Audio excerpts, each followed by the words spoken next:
നമസ്കാരം. എല്ലാവർക്കും അക്കൗണ്ടിങ്ങിൻ്റെ രണ്ടാമത്തെ ക്ലാസ്സിലേക്ക് സ്വാഗതം. കഴിഞ്ഞ ക്ലാസ്സിൽ നമ്മൾ ചർച്ച ചെയ്ത് അക്കൗണ്ടിങ് ഫോർ നോൺ പ്രോഫിറ്റ് ഓർഗനൈസേഷനെ കുറിച്ചായിരുന്നു അല്ലേ. ഒരു ലാഭേതര സംഘടനയുടെ അക്കൗണ്ടിങ് എങ്ങനെയാണ് നമ്മൾ ട്രീറ്റ് ചെയ്യുക അല്ലെങ്കിൽ ഉണ്ടാക്കുക എന്നുള്ളതിനെ കുറിച്ചായിരുന്നു. അതിൽ നമ്മൾ എന്താണ് സ്ഥാപനം എന്ന് പഠിച്ചു, സ്ഥാപനത്തെക്കുറിച്ചുള്ള അതിൻ്റെ എക്സാമ്പിളുകൾ പഠിച്ചു, പിന്നെ അതിൻ്റെ പ്രത്യേകതകൾ അല്ലേ, പിന്നെ അതുപോലെ അതിലെ അക്കൗണ്ടിങ് റെക്കോർഡ്സുകൾ. പ്രധാനമായും 3 അക്കൗണ്ടിങ് റെക്കോർഡ്സാണ് നമ്മൾ പറഞ്ഞിരുന്നു. ഒന്നാമത് റിസിപ്റ്റ് ആൻഡ് പേയ്മെൻറ്റ് അക്കൗണ്ട്, രണ്ടാമത്തത് ഇൻകം ആൻഡ് എക്സ്പെൻഡിച്ചർ അക്കൗണ്ട്, മൂന്നാമത് ബാലൻസ് ഷീറ്റ്. അപ്പോൾ നമ്മൾ കഴിഞ്ഞ ക്ലാസ്സിൽ നമ്മൾ റിസിപ്റ്റ് ആൻഡ് പേയ്മെൻറ്റ് അക്കൗണ്ട് എന്താണെന്നും അത് തയ്യാറാക്കുന്നത് എങ്ങനെയാണെന്നുള്ളതും നമ്മൾ പഠിച്ചു വെച്ച കാര്യമാണ്. ഓക്കെ, അപ്പോൾ ഇന്ന് നമ്മൾ ചർച്ച ചെയ്യാൻ പോകുന്നത് അതിൻ്റെ രണ്ടാമത്തെ റെക്കോർഡായിട്ടുള്ള ഇൻകം ആൻഡ് എക്സ്പെൻഡിച്ചർ അക്കൗണ്ടിനാണ്. Okay, income and expenditure account, I and E account എന്ന് പറയും. ഓക്കെ, ഇൻകത്തിലെ ഐയും എക്സ്പെൻഡിച്ചറിലെ ഇയും I and E account, I and E account എന്നും അറിയപ്പെടുന്നു. നമ്മൾ റിസിപ്റ്റ് ആൻഡ് പേയ്മെൻറ്റ് അക്കൗണ്ട് തയ്യാറാക്കിയപ്പോൾ ഒരു കാര്യം നമ്മൾ പറഞ്ഞിരുന്നു.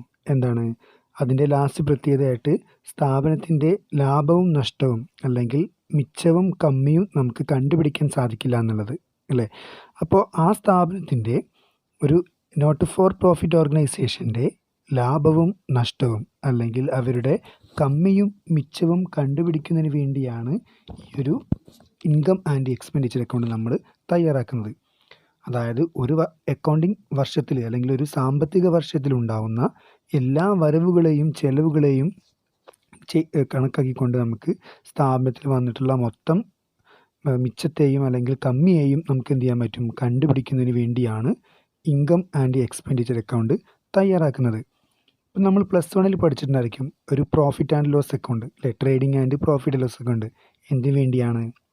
ഒരു ലാഭസംഘടനയുടെ അല്ലെങ്കിൽ ലാഭസ്ഥാപനം അല്ലെങ്കിൽ ഒരു സോൾ പ്രൊപ്പറേറ്റർഷിപ്പിൻ്റെ ലാഭവും നഷ്ടവും കണ്ടുപിടിക്കാൻ വേണ്ടിയാണ്.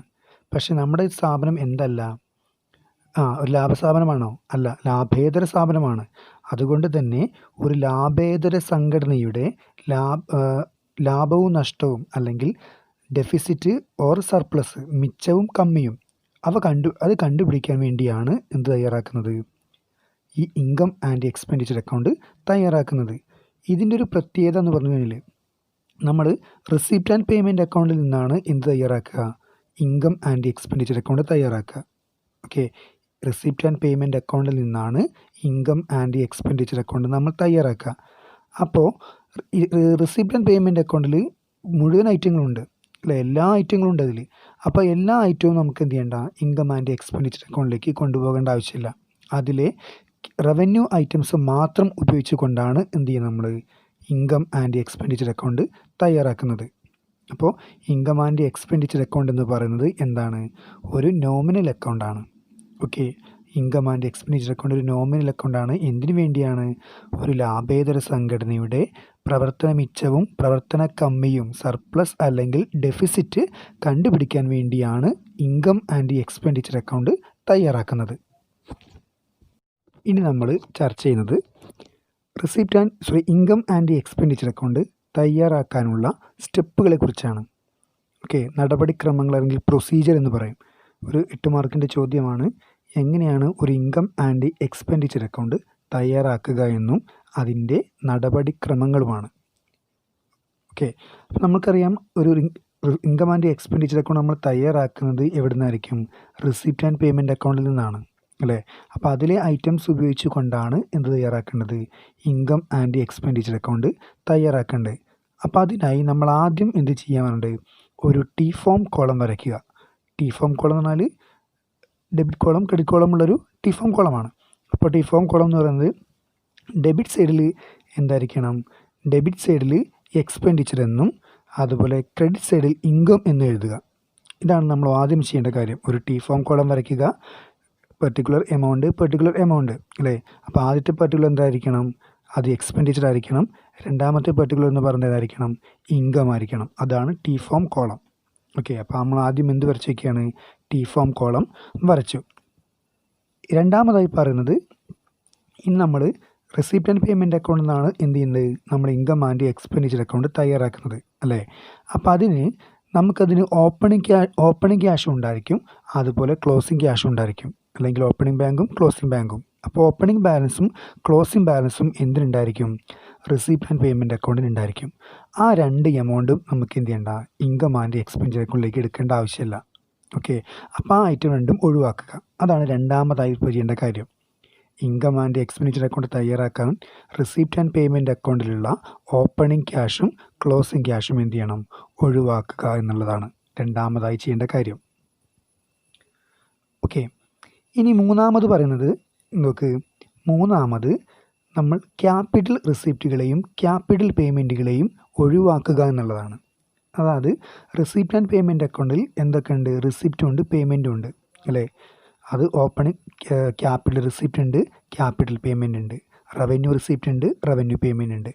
അപ്പോൾ ഇൻകം ആൻഡ് എക്സ്പെൻഡിച്ചർ അക്കൗണ്ടിൽ വരുന്ന മുഴുവൻ ക്യാപിറ്റൽ റിസിപ്റ്റുകളെയും ക്യാപിറ്റൽ പേയ്മെൻറ്റുകളെയും എന്ത് ചെയ്യണം, ഒഴിവാക്കുക എന്നുള്ളതാണ്. അത് നമ്മൾ ക്യാപിറ്റൽ റിസിപ്റ്റും ക്യാപിറ്റൽ പേയ്മെൻറ്റും നമ്മൾ ബാലൻസ് ഷീറ്റിലാണ് ചെയ്യുക. ഓക്കെ, ക്യാപിറ്റൽ റിസിപ്റ്റും ക്യാപിറ്റൽ പേയ്മെൻറ്റും എവിടെയാണ്, അത് ബാലൻസ് ഷീറ്റിലാണ് നമ്മൾ ട്രാൻസ്ഫർ ചെയ്യാറ്. ഇനി അടുത്തത് റവന്യൂ റിസിപ്റ്റും റവന്യൂ പേയ്മെൻറ്റും മാത്രം എടുക്കാനാണ് അല്ലേ. അപ്പോൾ റവന്യൂ റിസിപ്റ്റുകളും റവന്യൂ പേയ്മെൻറ്റുകളും മാത്രം ഉപയോഗിച്ചു കൊണ്ടാണ് എന്ത് തയ്യാറാക്കുന്നത്, നമ്മൾ ഈ ഒരു ഇൻകം ആൻഡ് എക്സ്പെൻഡിച്ചർ അക്കൗണ്ട് തയ്യാറാക്കുന്നത്. അതുപോലെ തന്നെ മറ്റൊരു കാര്യമെന്ന് പറഞ്ഞു നോക്കി എന്താണ്, നമുക്ക് 3 വർഷങ്ങളെ കുറിച്ച് പഠിക്കാം. ഓക്കെ, ഒന്ന് പ്രീവിയസ് ഇയർ ആണ്, രണ്ടാമത്തത് കറൻറ്റ് ഇയർ, മൂന്നാമത്തത് സക്സീഡിങ് ഇയർ. 3 വർഷം. പ്രീവിയസ് എന്നാൽ കഴിഞ്ഞ വർഷം, കറൻറ്റ് എന്നാൽ തനത് വർഷം അല്ലെങ്കിൽ നടപ്പ് വർഷം, ഇപ്പോഴുള്ള വർഷം. ഇനി സക്സീഡിങ് എന്ന് പറഞ്ഞാലോ, ഇനി വരാൻ പോകുന്ന വർഷം. ഇപ്പോൾ നമുക്ക് നോക്കുമ്പോൾ 2019 കഴിഞ്ഞതാണ് അല്ലേ, 2020 ഇപ്പോൾ ഉള്ളതാണ്, 2021 വരാനുള്ളതാണ്. അപ്പോൾ ഇതിൽ 3 വർഷങ്ങളുണ്ട്. അതാണ് previous year, current year, succeeding year. അപ്പോൾ നമ്മൾ ഇൻകം ആൻഡ് എക്സ്പെൻഡിച്ചർ അക്കൗണ്ട് തയ്യാറാക്കുന്നത് കറൻറ്റ് ഇയറിലെ ഇൻഫർമേഷൻസ് മാത്രം ഉപയോഗിച്ച് കൊണ്ടായിരിക്കും എന്ത് ചെയ്യുക, ഇൻകം ആൻഡ് എക്സ്പെൻഡിച്ചർ അക്കൗണ്ട് തയ്യാറാക്കുക. അപ്പോൾ ആ വർഷത്തേക്കുള്ള എമൗണ്ടുകൾ മാത്രമേ നമ്മൾ എന്ത് ചെയ്യുള്ളൂ, പരിഗണിക്കാറുള്ളൂ. ഇനി അടുത്ത അഡ്ജസ്റ്റ്മെൻറ്റായി പറയുന്നത് നമുക്ക് അതിലേക്ക് വരുന്ന അഡ്ജസ്റ്റ്മെൻറ്റുകളാണ്. നമ്മൾ പഠിച്ചിട്ടുണ്ടായിരിക്കും പ്രീപെയ്ഡ് എക്സ്പെൻസ്, ഔട്ട്സ്റ്റാൻഡിങ് എക്സ്പെൻസ് അല്ലെ, ഇൻകം റിസീവ്ഡ് ഇൻ അഡ്വാൻസ്, അങ്ങനെ കുറേ അഡ്ജസ്റ്റ്മെൻറ്റുകളുണ്ട്. അപ്പോൾ ഈ അഡ്ജസ്റ്റ്മെൻറ്റുകളൊക്കെ ചെയ്യുകയാണ് നമ്മൾ അടുത്ത ചെയ്യേണ്ടത്. അപ്പോൾ നമ്മൾ ഓരോ എക്സ്പെൻസുമായി ബന്ധപ്പെട്ടോ അല്ലെങ്കിൽ ഓരോ ഇൻകവുമായി ബന്ധപ്പെട്ട് വരുന്ന അഡ്ജസ്റ്റ്മെൻറ്റുകൾ എന്ത് ചെയ്യണം, നടത്തുക എന്നുള്ളതാണ്. അപ്പോൾ അഡ്ജസ്റ്റ്മെൻറ്റ് നമുക്കറിയാം, ചെയ്യുന്ന കാര്യങ്ങളൊക്കെ അറിയാമല്ലോ. പിന്നെ അതുപോലെ നമ്മൾ എല്ലാ അഡ്ജസ്റ്റ്മെൻറ്റുകൾക്ക് ശേഷം എല്ലാ വസ്തുക്കളും നമ്മൾ എഴുതി തയ്യാറാക്കിയതിന് ശേഷം നമ്മൾ എന്ത് ചെയ്യും, അത് ബാലൻസ് ചെയ്യാണ്. Income and expenditure account balance ചെയ്യുമ്പോൾ നമുക്കൊന്നുകിൽ എന്തായിരിക്കും, മിച്ചം കിട്ടും, അല്ലെങ്കിൽ സർപ്ലസ് കിട്ടും, അല്ലെങ്കിൽ ഡെഫിസിറ്റ് കിട്ടും. അപ്പോൾ അത് കിട്ടാൻ രണ്ട് സൈഡും നമ്മൾ ടോട്ടൽ ചെയ്യുമ്പോൾ, ഇൻകം സൈഡും എക്സ്പെൻഡിച്ചർ സൈഡും ടോട്ടൽ ചെയ്യുമ്പോൾ ഇൻകത്തേക്കാൾ കൂടുതലാണ് എക്സ്പെൻഡിച്ചർ എങ്കിൽ അതെന്തായിരിക്കും, അതിന് നമ്മൾ ഡെഫിസിറ്റ് എന്നാണ് പറയുന്നത്. ഇൻകത്തേക്കാൾ കൂടുതൽ എക്സ്പെൻഡിച്ചർ ആണെങ്കിൽ അല്ലെങ്കിൽ വരവിനേക്കാൾ കൂടുതൽ ചിലവാണെങ്കിൽ അതെന്തായിരിക്കും, ഡെഫിസിറ്റ് എന്നാണ് പറയുന്നത്. എന്നാൽ തിരിച്ചാണെങ്കിൽ എക്സ്പെൻസിനേക്കാൾ കൂടുതൽ ഇൻകം ആണെങ്കിൽ അല്ലെങ്കിൽ എക്സ്പെൻഡിച്ചറിനേക്കാൾ കൂടുതൽ ഇൻകം ഉണ്ടെങ്കിൽ അതിന് നമ്മൾ എന്ത് പറയുന്നു, സർപ്ലസ് എന്ന് പറയുന്നു, അല്ലെങ്കിൽ മിച്ചം എന്ന് പറയുന്നു. അപ്പോൾ ഈ കിട്ടിയ സർപ്ലസ് അല്ലെങ്കിൽ ഡെഫിസിറ്റോ നമ്മൾ എന്ത് ചെയ്യാറുണ്ട്, ബാലൻസ് ഷീറ്റിലേക്ക് കൊണ്ടുപോകും. എന്തിനു വേണ്ടിയാണ്, ക്യാപിറ്റൽ ഫണ്ടിൻ്റെ കൂടെ ആഡ് ചെയ്യാൻ. ആ സർപ്ലസ് ആണെങ്കിൽ ആഡ് ചെയ്യും, ഡെഫിസിറ്റ് ആണെങ്കിൽ എന്ത് ചെയ്യും, ലെസ് ചെയ്യുകയും ചെയ്യുന്നു. അപ്പോൾ ഇങ്ങനെയാണ് നമ്മൾ ഒരു ഇൻകം ആൻഡ് എക്സ്പെൻഡിച്ചർ അക്കൗണ്ട് തയ്യാറാക്കാനുള്ള നടപടികളെക്കുറിച്ച് പറയുന്നത്. ഇനി നമ്മൾ ഒരു ഇൻകം ആൻഡ് എക്സ്പെൻഡിച്ചർ അക്കൗണ്ട് തയ്യാറാക്കാനുള്ള ചെറിയൊരു പ്രോബ്ലം ചെയ്യുകയാണ്. അഡ്ജസ്റ്റ്മെൻറ്റുകളൊന്നും ഇല്ലാത്ത ചെറിയൊരു സിമ്പിളായിട്ടുള്ള ഇൻകം ആൻഡ് എക്സ്പെൻഡിച്ചർ അക്കൗണ്ട് ചെയ്യാനുള്ള പ്രോബ്ലം. നമ്മൾ ആദ്യം പറഞ്ഞു എവിടുന്നാണ് നമ്മൾ തയ്യാറാക്കേണ്ടത്, റിസിപ്റ്റ് ആൻഡ് പേയ്മെൻറ്റ് അക്കൗണ്ടിൽ നിന്നാണ് നമ്മൾ ഇൻകം ആൻഡ് എക്സ്പെൻഡിച്ചർ അക്കൗണ്ട് തയ്യാറാക്കേണ്ടത്. അതിൻ്റെ നടപടികളൊക്കെ നമ്മളിപ്പോൾ പഠിച്ചു വെച്ചിരുന്നു അല്ലേ. ആ നടപടികളൊന്നും കൂടി ശ്രദ്ധിച്ച് വയ്ക്കുക. അപ്പോൾ അത് വെച്ചുകൊണ്ടാണ് നമ്മൾ എന്ത് ചെയ്യേണ്ടത്, ഇൻകം ആൻഡ് എക്സ്പെൻഡിച്ചർ അക്കൗണ്ട് തയ്യാറാക്കേണ്ടത്. കണ്ടോ, നമ്മുടെ ക്വസ്റ്റ്യനിൽ റിസിപ്റ്റ് ആൻഡ് പേയ്മെൻറ്റ് ഉണ്ട് അല്ലേ. ഡെബിറ്റ് സൈഡിൽ റിസിപ്റ്റ് ഉണ്ട്, ക്രെഡിറ്റ് സൈഡിൽ പേയ്മെൻറ്റ് ഉണ്ട്. അതിൽ ഒന്നാമത്തായിട്ട് നോക്ക്, cash in and as on April 1st 2014 April 1 തീയതിയുള്ള ഓപ്പണിംഗ് ക്യാഷ് ഉണ്ട്. അതുപോലെ ക്യാഷ് അറ്റ് ബാങ്ക് ഉണ്ട്, ഓപ്പണിംഗ് ക്യാഷ് ഉണ്ട്. ഓക്കെ, പിന്നെ സബ്സ്ക്രിപ്ഷനാണ് 3 വർഷം തന്നിട്ടുണ്ട്. 2014 ഉണ്ട്, 15 ഉണ്ട്, 16 ഉണ്ട് അല്ലേ. 3 എമൗണ്ട് ടോട്ടൽ കോളുണ്ട്. പിന്നെ ഡൊണേഷൻ ഫോർ ബിൽഡിംഗ് ഉണ്ട്, എൻട്രൻസ് ഫീസ് ഉണ്ട്, ലൈഫ് മെമ്പർഷിപ്പ് ഫീസ് ഉണ്ട്, interest on investment in government securities ഉണ്ട്, ലോക്കർ റെൻ്റ് ഉണ്ട്. പിന്നെ പേയ്മെൻറ്റ് കോളത്തിൽ പ്രിൻറ്റിങ് ആൻഡ് സ്റ്റേഷൻ ഉണ്ട്, ലൈറ്റിംഗ് ഉണ്ട്, റേറ്റ്സ് ആൻഡ് ടാക്സ് ഉണ്ട്, ടെലിഫോൺ ചാർജ് ഉണ്ട്, postage and courier, wages and salaries, insurance, purchase of government securities ഉണ്ട്. പിന്നെ ക്യാഷ് ഉണ്ട്, ക്യാഷ് ഇൻ ഹാൻഡ് ഉണ്ട്, ക്യാഷ് അറ്റ് ബാങ്ക് ഉണ്ട്.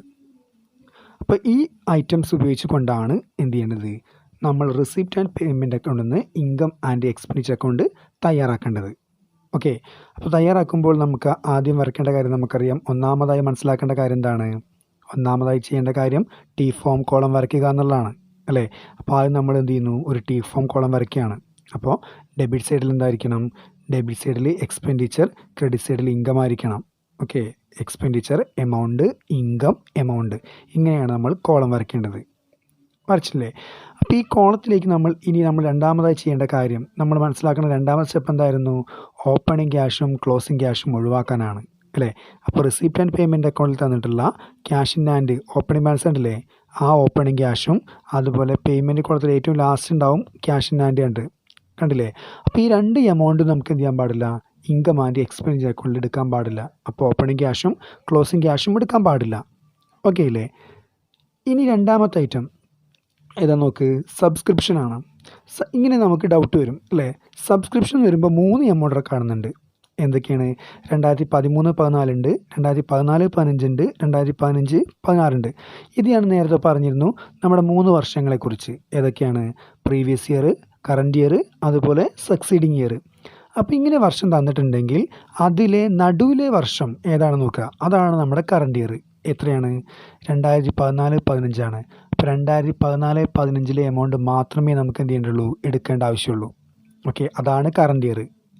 ഓക്കെ, അപ്പോൾ പ്രീവിയസ് ഇയർ എടുക്കേണ്ട, സക്സീഡിങ് ഇയർ എടുക്കേണ്ട, കറൻറ്റ് ഇയറിലെ ഇൻഫർമേഷൻ മാത്രമേ നമുക്ക് എന്ത് ചെയ്യേണ്ടുള്ളൂ, റിസിപ്റ്റ് ആൻഡ് പേയ്മെൻറ്റ് അക്കൗണ്ടിൽ നിന്ന് ഇൻകം ആൻഡ് എക്സ്പെൻഡിച്ചർ അക്കൗണ്ടിലേക്ക് ട്രാൻസ്ഫർ ചെയ്യാനുള്ളതുള്ളൂ. ഓക്കെ, അപ്പോൾ അത് സബ്സ്ക്രിപ്ഷൻ എന്ന് പറഞ്ഞാൽ എന്താണ്? റവന്യൂ റിസിപ്റ്റ് ആണ്. ഓക്കെ, ഇനി അടുത്തത് നോക്ക്, ഡൊണേഷനാണ് for building. Donation for building എന്ന് പറഞ്ഞാൽ ബിൽഡിംഗ് നിർമ്മിക്കാനുള്ള ഡൊണേഷനാണ്. അത് ഒരു ക്യാപിറ്റൽ റിസിപ്റ്റ് ആണ്. അപ്പോൾ ക്യാപിറ്റൽ റിസിപ്റ്റ് എന്ത് ചെയ്യാൻ പാടില്ല, എടുക്കാൻ പാടില്ല. അപ്പോൾ ആ ഐറ്റം വേണ്ട, അത് ബാലൻസ് ഷീറ്റിലാണ് എടുക്കുക. ഇനി അടുത്ത് എൻട്രൻസ് ഫീസ്, പ്രവേശന ഫീസാണ്. അത് എന്താണ്? റവന്യൂ റിസിപ്റ്റ് ആണ്. അടുത്ത് ലൈഫ് മെമ്പർഷിപ്പ് ഫീസ്, ആജീവനാന്ത അംഗത്വ ഫീസാണ്. ഇത് സ്ഥാപനത്തെ സംബന്ധിച്ചോളം ഒരു ക്യാപിറ്റൽ റിസിപ്റ്റ് ആണ്, ഒരിക്കൽ മാത്രം റിസീവ് ചെയ്യുന്ന റിസിപ്റ്റ് ആണ്, ക്യാപിറ്റൽ റിസിപ്റ്റ് ആണ്. ലൈഫ് മെമ്പർഷിപ്പ് ഫീസ് അതെന്ത് ചെയ്യേണ്ട, എടുക്കേണ്ട ആവശ്യമില്ല. അടുത്തായിട്ട് നോക്ക്, interest on government securities. Government സെക്യൂരിറ്റികളിൽ നിന്നും ലഭിക്കുന്ന ഇൻട്രസ്റ്റ്, പലിശയാണ്. അത് നമ്മളെ സംബന്ധിച്ചോളം എന്താണ്? ഇൻകമാണ്. അപ്പോൾ റവന്യൂ ആണ്. അതുകൊണ്ട് നമുക്ക് എന്ത് ചെയ്യാം, അത് റിസിപ്റ്റ് ആൻഡ് പേയ്മെൻറ്റ് അക്കൗണ്ടിൽ നിന്ന് ഇൻകം ആൻഡ് എക്സ്പെൻഡിലേക്ക് എടുക്കാം. പിന്നെ അതുപോലെ എന്താണ്? റെൻറ്റും റവന്യൂ റിസിപ്റ്റ് ആണ്. അപ്പോൾ ഇതിൽ നമുക്ക് എടുക്കാൻ പറ്റുന്ന കാര്യങ്ങൾ എന്തൊക്കെയാണ്? ഒന്ന് സബ്സ്ക്രിപ്ഷൻ ഉണ്ട്, അതുപോലെ എന്താണ്? എൻട്രൻസ് ഫീസ് ഉണ്ട്, ഇൻട്രസ്റ്റ് ഓൺ സെക്യൂരിറ്റീസ് ഉണ്ട്, ലോക്കർ റെൻറ്റ് മാത്രമാണ് റിസിപ്റ്റ് ആൻഡ് പേയ്മെൻറ്റ് റിസിപ്റ്റ് സൈഡിൽ നിന്ന് എടുക്കാനുള്ളൂ. ഇനി അതേപോലെ പേയ്മെൻറ്റ് സൈഡിൽ നോക്ക്. പേയ്മെൻറ്റ് സൈഡിൽ എന്തൊക്കെയുണ്ട്? പ്രിൻറ്റിങ് ആൻഡ് സ്റ്റേഷനറി, അത് റവന്യൂ പേയ്മെൻ്റ് ആണ്, വേണം. Lighting, rent and tax, telephone, postage, wages, insurance, ഇത്രയും എന്താണ്? റവന്യൂ എക്സ്പെൻസുകളാണ്, അല്ലെങ്കിൽ റവന്യൂ പേയ്മെൻറ്റുകളാണ്. അപ്പോൾ ഈ റവന്യൂ പേയ്മെൻറ്റുകളൊക്കെ നമുക്ക് എവിടെ എടുക്കാം? റിസിപ്റ്റ് ഇൻകം ആൻഡ് എക്സ്പെൻഡിച്ചർ അക്കൗണ്ടിൻ്റെ എക്സ്പെൻഡിച്ചർ കോളത്തിൽ എടുക്കാം. അടുത്ത് നോക്ക്, purchase of government securities. Government security എന്താണ്? അതൊരു ക്യാപിറ്റൽ പേയ്മെൻ്റ് ആണ്. ഓക്കെ, ഗവൺമെൻറ് സെക്യൂരിറ്റി എന്ന് പറയുന്നത് ഒരു ക്യാപിറ്റൽ പേയ്മെൻ്റ് ആണ്. അപ്പോൾ ക്യാപിറ്റൽ പേയ്മെൻറ്റ് എന്ത് ചെയ്യാൻ പാടില്ല, എടുക്കാൻ പാടില്ല, അത് ബാലൻസ് ഷീറ്റിലാണ്. ഓക്കെ, അപ്പോൾ അത് വേണ്ട. പിന്നെ അടുത്ത നമ്മുടെ ഐറ്റം പറഞ്ഞതാണ് ക്യാഷ് ഇൻ ഹാൻഡും ഉണ്ട്, ക്യാഷ് അറ്റ് ബാങ്കും ഉണ്ട്. അപ്പോൾ ഈ 2 ഐറ്റം നമുക്ക് എന്ത് ചെയ്യണ്ട, എടുക്കണ്ട. അപ്പോൾ ഇത്രയും കാര്യങ്ങൾ മാത്രം ഉപയോഗിച്ചുകൊണ്ട് ഇത്രയും റവന്യൂ റിസിപ്റ്റുകളൊക്കെ എവിടെയാണ്?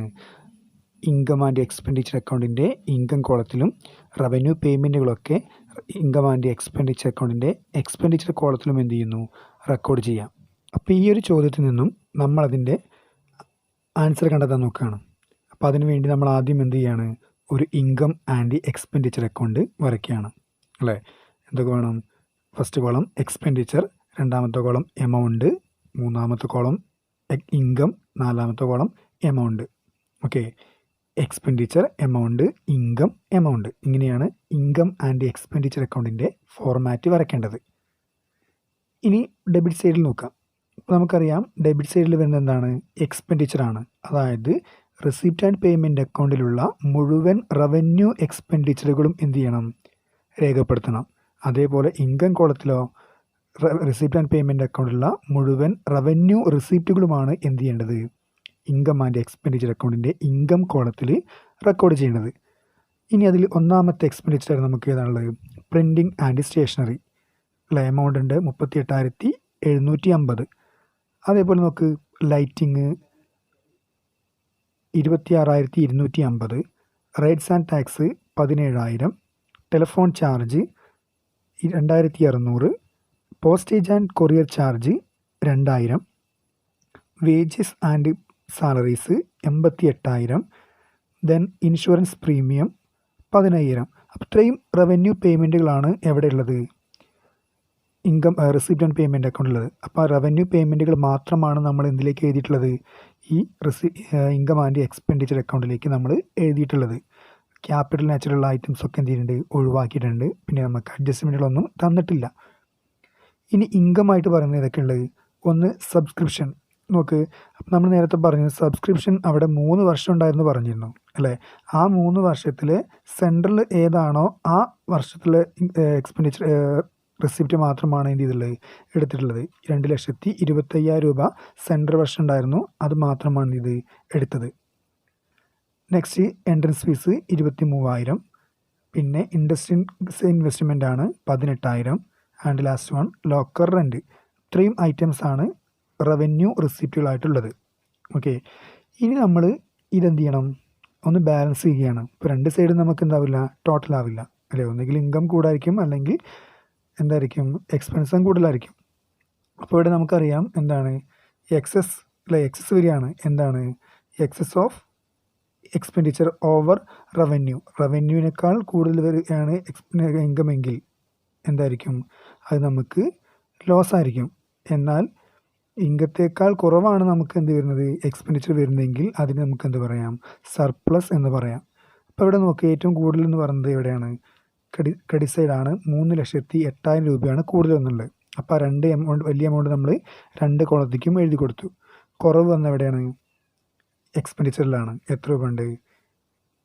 1,18,400 രൂപയാണ് കുറവ് വന്നുള്ളത്. അതാണ് ബാലൻസ് അല്ലേ. ആ ബാലൻസ് ആണ് എന്ത് ചെയ്യുന്നത്?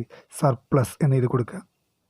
എക്സസ് ഇൻകം ഓവർ എക്സ്പെൻഡിച്ചറിനേക്കാൾ കൂടുതൽ വന്നിട്ടുള്ള ഇൻകമാണ് സർപ്ലസ് എന്ന് പറയുന്നത്. അപ്പോൾ നമ്മളിവിടെ എന്ത് ചെയ്യുന്നു? സർപ്ലസ് എന്നാണ് എഴുതി കൊടുക്കുന്നത്. ഓക്കെ, അപ്പോൾ ഈ ഒരു സർപ്ലസ് ആണ് നമ്മൾ ഇനി എന്തിലേക്ക് കൊണ്ടുപോകുന്നത്? ബാലൻസ് ഷീറ്റ് തയ്യാറാക്കുമ്പോൾ ക്യാപിറ്റൽ ഫണ്ടിൻ്റെ കൂടെ എന്ത് ചെയ്യേണ്ടത്? ആഡ് ചെയ്യേണ്ടത്. ഓക്കെ, സർപ്ലസിന് പകരം ഇനി അവിടെ ഡെഫിസിറ്റ് ആണെങ്കിൽ എന്ത് ചെയ്യണം? ക്യാപിറ്റൽ ഫണ്ടിൽ നിന്നും കുറയ്ക്കുകയാണ് വേണ്ടത്. അപ്പോൾ ഇങ്ങനെയാണ് ഒരു ഇൻകം ആൻഡ് എക്സ്പെൻഡിച്ചർ അക്കൗണ്ട് നമ്മൾ തയ്യാറാക്കുന്നത്. ആദ്യം ആ സ്റ്റെപ്പ് ഓർത്തിരിക്കുക. അപ്പോൾ എന്താണ്? ഓപ്പണിംഗ് ക്യാഷും ക്ലോസിംഗ് ക്യാഷും ഒഴിവാക്കുക. പിന്നെ റവന്യൂ നാച്ചുറലുള്ള ഐറ്റംസ് മാത്രം എടുക്കുക, ക്യാപിറ്റൽ നാച്ചുറലുള്ള ഐറ്റംസ് ഒഴിവാക്കുക, കറണ്ട് ഇയറിലെ ഇൻഫർമേഷൻ മാത്രം ആഡ് ചെയ്യുക, അഡ്ജസ്റ്റ്മെൻറ്റുകൾ ഉണ്ടെങ്കിൽ നടത്തുക, എന്നിട്ട് എന്ത് ചെയ്യണം? ബാലൻസ് ചെയ്യുക. ഓക്കെ, അപ്പോൾ ഇങ്ങനെയാണ് നമ്മളൊരു ഇൻകം ആൻഡ് എക്സ്പെൻഡിച്ചർ അക്കൗണ്ട് തയ്യാറാക്കുന്നത്.